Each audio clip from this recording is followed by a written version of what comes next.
Bismillahirrahmanirrahim. Assalamualaikum warahmatullahi taala wabarakatuh. Saya Aziz Arifin. Berita utama 21 Safar.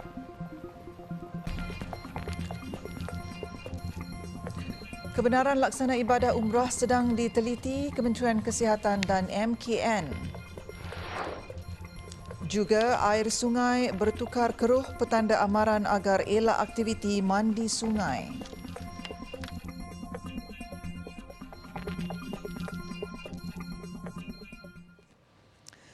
Kabar gembira khusus buat umat Islam yang rindu untuk melaksanakan ibadah umrah di Tanah Suci. Menteri di Jabatan Perdana Menteri, Senator Idris Ahmad berkata, Majlis Keselamatan Negara MKN dan Kementerian Kesihatan sedang berbincang tentang kebenaran bagi umat Islam melaksanakan ibadah itu tidak lama lagi. Jelas Senator Idris, perkara itu bagaimanapun akan diumumkan selepas beberapa penelitian dilakukan. InsyaAllah dia tidak berapa lama lagi kerana pihak MKN dan juga Kementerian Kesihatan sedang bincang untuk membolehkanlah untuk membuka supaya kita boleh pergi umrah dan juga boleh dapat pergi menunaikan haji. Ada kontak tak umrah ni takut sebab COVID kan? Dia bergantung, sebab tu kita akan bincang. Di sana pun ada beberapa syarat yang agak ketat lah yang dibuat oleh pihak Kementerian Haji sana. Kita kena ikut peraturan sana lah. Ketika ini, Arab Saudi telah membuka pintu antarabangsanya bagi kemasukan jemaah umrah dari seluruh dunia. Pun begitu, Malaysia masih belum membenarkan rakyatnya untuk keluar negara tanpa urusan penting, termasuk bagi menunaikan ibadah umrah berikutan situasi semasa pandemik COVID-19 negara. Kerajaan Arab Saudi minggu lalu mengumumkan lebih 10 juta jemaah umrah telah hadir mengerjakan ibadah itu sejak umrah kembali dibenar dilaksanakan meskipun dalam prosedur keselamatan dan kesihatan yang ketat. Sementara itu, ketika melancarkan buku ibadah haji dan umrah, persekitaran risiko penyakit dan penjagaan kesihatan di Tanah Suci di Kuala Lumpur pagi tadi, Senator Idris berkata penerbitan naskah itu tepat pada masanya kerana turut merangkumi panduan norma baharu kepada jemaah haji dan umrah. Kata Senator Idris, dengan adanya buku ini, bakal jemaah haji dan umrah dapat memantapkan pengetahuan mengenai kesihatan diri, penyakit dan rawatannya, lebih-lebih lagi dalam situasi pandemik dan endemik. Buku yang bertepatan dengan suasana pandemik ataupun endemik hari ini pun amat sesuai untuk dibekalkan kepada semua bakal-bakal jemaah haji dan juga umrah, supaya mereka dapat mengambil perhatian. Selalunya alhamdulillah penulisan-penulisan buku di segi sudut cara rukun haji, kewajipan haji, perkara-perkara yang sunat dan sebagainya, selalu yang kita dah banyak penulisannya. Pada hari ini ialah merupakan satu buku yang ditulis oleh mereka yang ahlinya, terutama dalam bidang-bidang kesihatan awam. Jadi saya ucap terima kasihlah terhadap penulisan yang amat berharga bagaimana untuk digunakan oleh bakal-bakal haji dan juga bakal-bakal umrah nanti. Buku ini karya penulis-penulis berpengalaman dalam ilmu perubatan dari Universiti Putra Malaysia, Universiti Sains Malaysia dan Universiti Sultan Zainal Abidin UNIZA. Ia bukan saja dilengkapi pengetahuan rukun haji dan umrah, malah informasi tentang persekitaran di Tanah Suci, pemakanan, risiko, komplikasi, jenis rawatan dan langkah pencegahan yang perlu dititikberatkan semasa mengerjakan ibadah haji dan umrah. Pelancaran ini dianjurkan Institut Pengajian Sains Sosial IPSAS, Universiti Putra Malaysia UPM dan berlangsung di Bilik Mesyuarat Jabatan Agama Islam Wilayah Persekutuan Jawi Ibu Negara. Hadir sama Naib Chancellor UPM Profesor Dr. Muhammad Roslan Sulaiman dan Pengarah IPSAS UPM Profesor Dr. Ismi Arif Ismail. Seorang pemilik kedai Tom Yum didenda RM10,000 oleh Mahkamah Session Kuantan selepas mengaku bersalah membuang sisa pepejal komersial berhampiran premis miliknya di Jalan Pintasan Kuantan Pelabuhan Julai tahun lalu.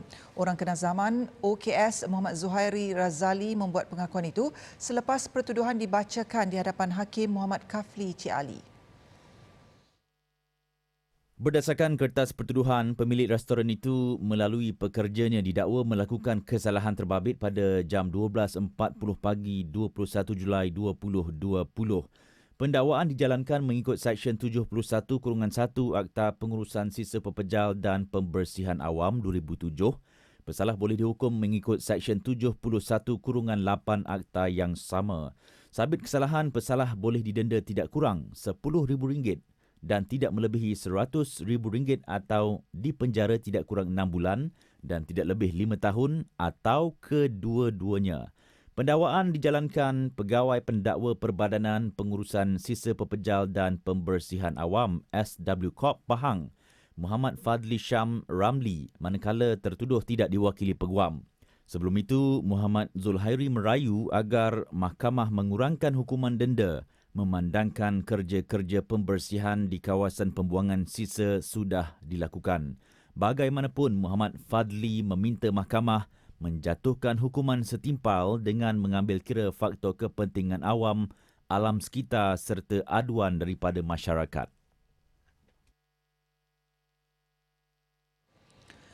Tiga anggota polis dihadapkan ke Mahkamah Session Seremban hari ini atas pertuduhan menerima rasuah RM10,000 4 tahun lalu.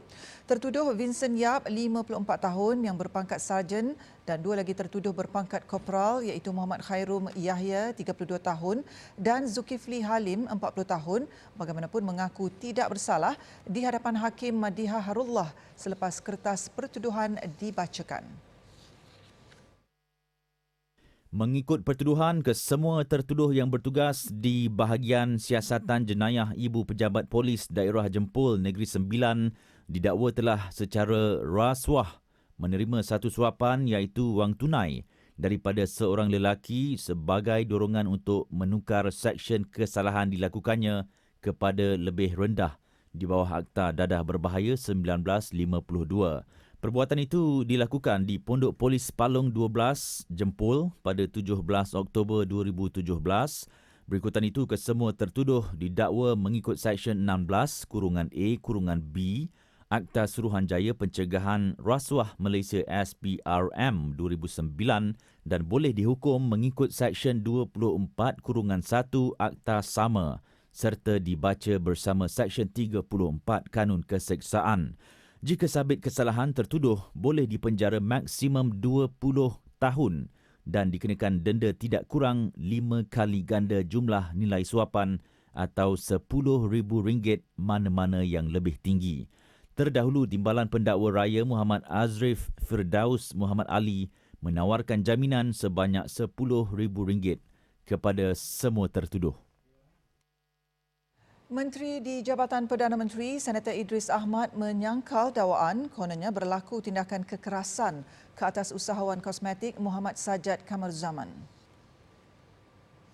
Kata Senator Idris, tidak timbul soal kekerasan ketika seseorang individu dikenakan tindakan undang-undang setelah melakukan kesalahan.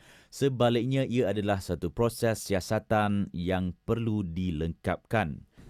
Dia tak betul dakwaan gitu kan. Dakwaan semua kalau bersalah apa benar sekalipun, jenayah kan, sivil kan, dia ada undang-undang dia. Undang-undang tak timbul soal keras atau tak keras. Kalau kita sendiri pun, kalau kita disaman oleh pihak JPJ atau polis, sepatutnya kita kena hadir ke mahkamah. Kita tak hadir, polis akan buru kita, akan tunggu di rumah kita. Adakah itu keras? Tidak. Itu proses biasa. Kerajaan katanya sedia memberi bimbingan dan kaunseling kepada Muhammad Sajjad selepas pihak berkuasa selesai mengambil tindakan terhadap usahawan kosmetik itu. Jabatan Agama Islam Negeri juga sentiasa memberi peluang untuknya mendalami ilmu agama yang sewajarnya jika beliau benar-benar ingin kembali kepada fitrah. Selepas ini, TV Al-Hijrah turun ke Pulau Redang.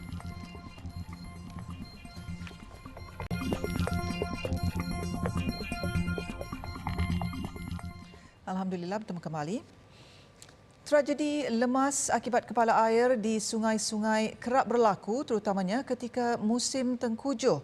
Meskipun telah mengorbankan banyak nyawa, namun masih ramai yang bersikap sambil lewa dengan situasi persekitaran semasa bermandi manda.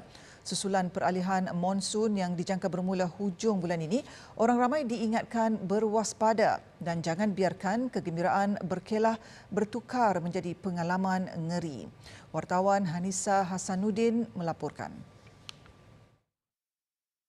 Menurut penggiat rekreasi luar Zaharul Azwan Abdul Razak, pengunjung yang menjalankan aktiviti rekreasi air seharusnya meneliti beberapa aspek terlebih dahulu bagi mengelakkan berdepan fenomena kepala air. Ia termasuk pemantauan pengunjung terhadap elemen perubahan warna air pada sesuatu kawasan sebelum memulakan aktiviti rekreasi di air. Yang ini merupakan perkara yang sangat penting kerana biasanya bila air daripada kawasan tanah tinggi turun ataupun mengalir ke kawasan terbabit akan membawa sekali tanah-tanah ataupun kayu-kayu dan juga daun-daun kering ke kawasan yang lebih rendah dan menyebabkan perubahan warna air di kawasan terbabit. Pengunjung juga diminta melihat pergerakan awan di sekitar bukit dan gunung ganang serta memastikan air di kawasan tersebut tidak melebihi paras selamat yang ditetapkan. Sementara itu, Zaharul Azwan turut menasihati pengunjung supaya jangan cemas. Sebaliknya terus ke kawasan selamat dengan segera sekiranya fenomena tersebut berlaku secara tiba-tiba. Kalau sekiranya kita berada di dalam air pada waktu terbabit, adalah lebih baik untuk kita terus mengikut arus air pada waktu itu dan sebolehnya berusaha untuk mencapai apa-apa yang boleh membawa kita ke bahagian tebing sungai. Bagi yang sempat menyelamatkan diri, individu terbabit perlu bergerak ke kawasan yang lebih tinggi supaya memudahkan pasukan penyelamat mengambil tindakan lanjut. Setiap tahun pastinya kita akan melihat dan mendengar berita kematian akibat fenomena kepala air. Jadi jangan terlalu leka ketika bermandi-manda. Sekiranya anda melihat banyak ranting kayu yang dibawa arus deras, segeralah naik ke tebing. Pastikan keselamatan diri dan ahli keluarga anda terjamin dan anda juga dinasihatkan untuk melihat keadaan cuaca terlebih dahulu sebelum keluar rumah. Hanisa Hasanuddin, Berita Al Hijrah. Sementara itu, menjelang musim tengkujuh juga, Jabatan Kerja Raya JKR akan meningkatkan pemantauan di kawasan cerun dan jalan raya di seluruh negara. Menteri Kanan Kerja Raya Datuk Seri Fadilah Yusof berkata, semua pihak termasuk kontraktor dan syarikat konsesi perlu bersiap sedia bagi menghadapi sebarang kemungkinan berlaku kejadian tidak diingini sepanjang tempoh tersebut. Peralihan monsun maknanya akan berlaku ribut petir dan hujan yang lebat. Dan di situ kita kena pantau supaya apa-apa kemungkinan berlakunya kalau dapat langkah pencegahan, tapi kalau berlaku juga kita kena melihat dari segi sudut keselamatan supaya kita dapat memberi amaran awal pada pengguna, memasang segala yang perlu untuk memberi kalau ada jalan terpaksa ditutup atau lancongan dan sebagainya. Terdahulu, beliau hadir ke majlis penyerahan projek menaik taraf laluan Persekutuan FT001 dari persimpangan Permatang Keling ke jambatan di atas Sungai Junjung Simpang 4. Beliau diminta mengulas persediaan dan langkah keselamatan yang diambil pihak JKR, terutamanya di kawasan cerun yang berisiko berlaku tanah runtuh menjelang musim tengkujuh. Datuk Seri Fadilah berkata dalam keadaan cuaca tidak menentu, pelbagai kemungkinan boleh berlaku. Sehubungan itu, pihaknya akan memastikan keselamatan rakyat diberi keutamaan, khususnya di kawasan berisiko tinggi. Program vaksinasi remaja di Perak akan diperluas kepada institusi sekolah agama berdaftar dan tidak berdaftar dengan Jabatan Agama Islam Perak JAI-PK bagi memastikan tidak ada yang tercicir. Exco Kesihatan Negeri Muhammad Akmal Kamarudin berkata, setakat ini 50 sekolah tahfiz daripada 90 yang berdaftar dengan JAI-PK sudah menghantar nama pelajar untuk program vaksinasi. Kita dah bermesyuarat dan berbincang dengan pihak JAID macam mana kita nak selesaikan juga yang sekolah yang tak berdaftar ni supaya pelajar dia juga diberi layanan yang sama dengan sekolah-sekolah agama yang berdaftar.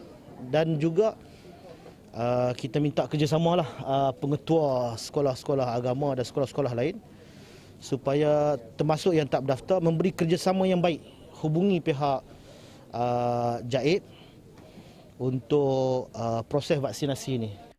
Menurut Muhammad Akmal, 30 sekolah tahfiz tidak berdaftar dengan JAIPK juga belum menyerahkan nama pelajar mereka untuk divaksin. Justru beliau meminta kerjasama semua pengetua sekolah tahfiz untuk segera mengemukakan nama pelajar kepada JAIPK untuk tujuan itu. Perkara itu penting bagi menyelaras program imunisasi COVID-19 kebangsaan PIK remaja untuk pelajar sekolah berumur antara 12 hingga 17 tahun yang sedang dilaksanakan ketika ini. Dianggarkan jumlah keseluruhan pelajar tahfiz berdaftar dan tidak berdaftar yang akan menerima suntikan vaksin di Perak adalah seramai 10,000 orang. Kesemua sekolah yang sudah menghantar nama pelajar akan diberi maklumat berkaitan janji temu vaksin mereka mengikut lokasi tempat tinggal. Muhammad Akmal berkata demikian kepada media selepas mengadakan lawatan di Pusat Pemberian Vaksin PPV Sekolah Izzuddin Shah di Ipoh hari ini. Prihatin dengan nasib penduduk Pulau Redang yang terkesan akibat pandemik COVID-19, TV Al-Hijrah menerusi program Hijrah Prihatin tampil menyantuni penduduk di kepulauan itu. Pasukan Hijrah Prihatin TV Al-Hijrah juga sanggup meredah lautan bagi menyalurkan bantuan berupa bahan bacaan dan vitamin kepada pelajar serta keperluan asas kepada 300 keluarga yang terjejas. Ketua Pegawai Eksekutif TV Al-Hijrah, Namanzi Haris berkata meskipun sektor pelancongan telah dibuka secara berperingkat, namun penduduk di kawasan kepulauan ini tetap memerlukan sokongan dan bantuan untuk bangkit kembali selepas terputus mata pencarian. Ekoran itu, TV Al-Hijrah turut terpanggil membantu golongan yang terkesan ini dengan menyalurkan bantuan kepada penduduk setempat sekaligus meringankan beban mereka.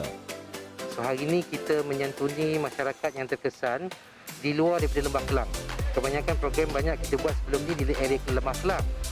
Namun kita melihat keperluan untuk kita pergi jauh sikit, terutamanya pulau-pulau yang mana keberhasilan mereka adalah 80% daripada pelancongan. Apabila pelancongan ditutup, pastinya dia terkesan. So kita melihat begitu ramai keluarga-keluarga yang terkesan. So itulah antara perkara yang kita perlu buat pada hari ini. Namanzi berkata program Hijrah Prihatin ini juga akan diperluas ke lokasi lain dalam usaha membantu meringankan beban kepada golongan yang memerlukan. Beliau turut mengharapkan lebih banyak bantuan akan dihulurkan di pulau berkenaan termasuk bantuan kepada pelajar yang mengikuti sesi pengajaran dan pembelajaran di rumah PDPR. Sementara itu, Guru Besar Sekolah Kebangsaan Pulau Redang, Rozila Ami berkata inisiatif TV Al-Hijrah menyantuni para pelajar adalah pendekatan baru yang dilakukan di pulau berkenaan. Katanya menerusi bantuan yang disalurkan termasuk bahan bacaan dan vitamin kepada pelajar dapat membangkitkan semangat dan motivasi kepada anak didiknya selepas tidak dapat meneruskan sesi pembelajaran secara fizikal. Untuk NGO, termasuk TV Al-Hijrah, termasuk Yaping, bantu dari segi emosi guru dan murid dan sokongan lain. Bukan sekadar bantuan makanan lah. Bantuan yang boleh memberi impak yang sangat baik untuk emosi jasmani anak-anak. SK Pulau Redang. Bagi murid Sekolah Kebangsaan Pulau Redang, sumbangan yang diberikan ini membuatkan mereka lebih bersemangat untuk mengikuti sesi pembelajaran. Terima kasih TV Al-Hijrah. Kali ni saya rasa semangat nak PDPR. Apa yang dapat?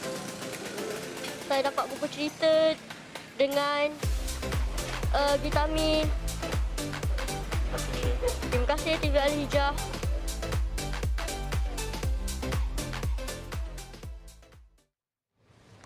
Di Pulau Redang juga, TV Al-Hijrah berkesempatan menyantuni ibu-ibu tunggal dan warga emas yang turut memerlukan simpati masyarakat. Bagi mereka, kehidupan kian sukar ketika pandemik melanda kerana sumber pendapatan yang biasa diraih sebelum ini terputus. Justru kehadiran TV Al-Hijrah melalui program Hijrah Prihatin ini sedikit sebanyak menceriakan para ibu tunggal, warga emas dan mereka yang terjejas pendapatan.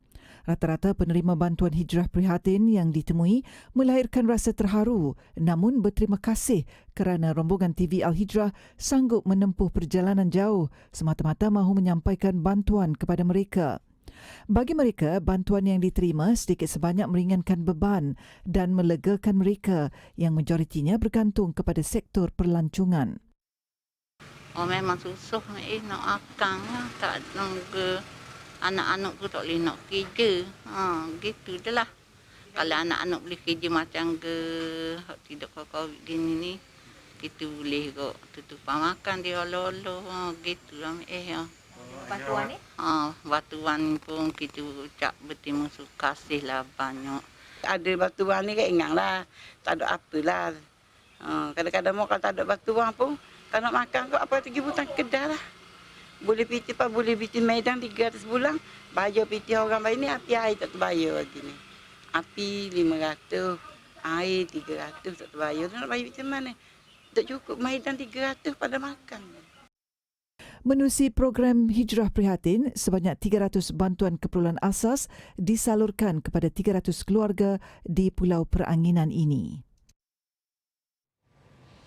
Sempena Hari Gaji, Al-Hijaz Universal Sedia Berhad melalui Al-Hijaz Mart mengadakan jualan promosi kurma ajwa Aliyah.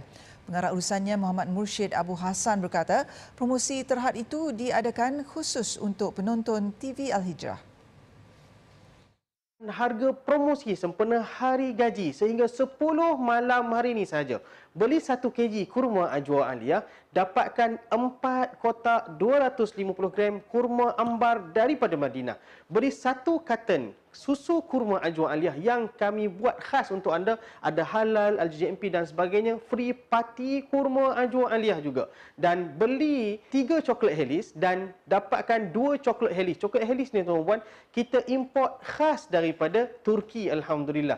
Dan dapatkan tuan-tuan puan 5 kg kurma ajwa Aliyah dengan harga 1 kg RM55 sahaja. Jadi menurutnya, orang ramai yang berminat juga boleh membuat belian kurma ajwa Aliyah secara borong dengan tawaran harga yang menarik. Selain itu, katanya, Mursyid Al-Haramain Travel and Tour juga membuka peluang kepada sesiapa yang ingin menjana pendapatan sebagai ejen jualan rangkaian produk Al-Hijaz Mart secara percuma dengan menghubungi talian 011 400 33507.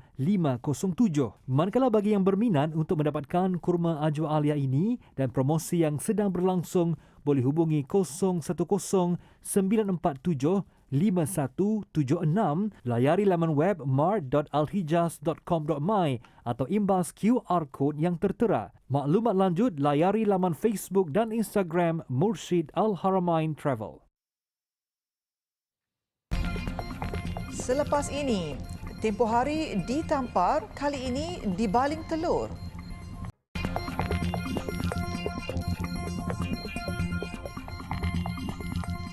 Alhamdulillah, bertemu kembali. Sedikit perkembangan luar negara. Presiden Perancis Emmanuel Macron berdepan detik memalukan setelah beliau dilempar telur. Insiden berlaku ketika beliau melawat pameran perdagangan makanan antarabangsa di Lyon. Dalam kejadian itu, telur yang dilempar seorang lelaki itu mengenai kepala Macron sebelum melantun dari bahagian bahu dan pecah di lantai. 2 pengawal segera melindungi presiden itu sebagai langkah berjaga-jaga daripada sebarang ancaman lain. Lelaki yang didakwa melemparkan telur tersebut berjaya ditahan tidak lama kemudian. Bagaimanapun, identiti suspek terbabit tidak didedahkan. Pada Jun lalu, Macron telah ditampar oleh seorang lelaki ketika beliau bersalaman dengan orang ramai di sebuah kota kecil di tenggara Perancis. Susulan kejadian itu, individu terbabit dipenjara selama 4 bulan atas dakwaan melakukan kekasaran terhadap penjawat awam.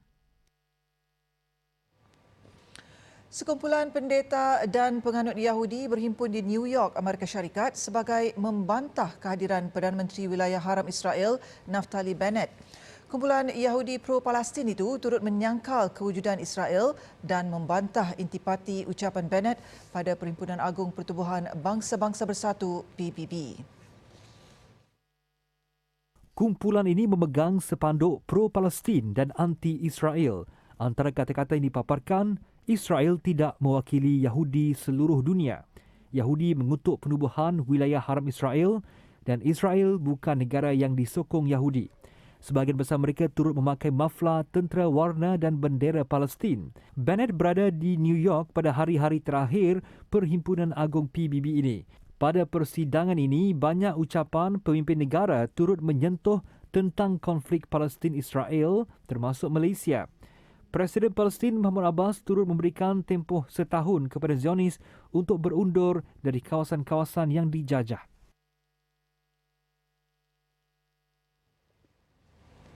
Laporan itu tadi mengakhiri berita Al-Hijrah malam ini. Sebelum itu, jangan lupa saksikan siaran langsung program La Tahzan bersama Faizal Ismail dan Abi Fana dengan topiknya body shaming. Sekian untuk malam ini. Saya Aziz Arifin. Assalamualaikum warahmatullahi taala wabarakatuh dan selamat malam.